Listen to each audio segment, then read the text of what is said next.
тәрбиелеу керек. Баладан басқаға ештеңе қарамау керек. Даладан сен асы баланы, семьяны асырау еркектікі. Еркектікі.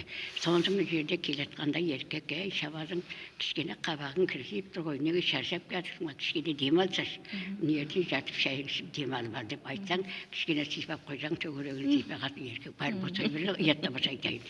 Сосын босай береді. Сонсын жерде мен бір күн бір жерге барып келетін едім. Қалай көресің деп сол, мен барып келсең, барып келе ғой десе, бару керек.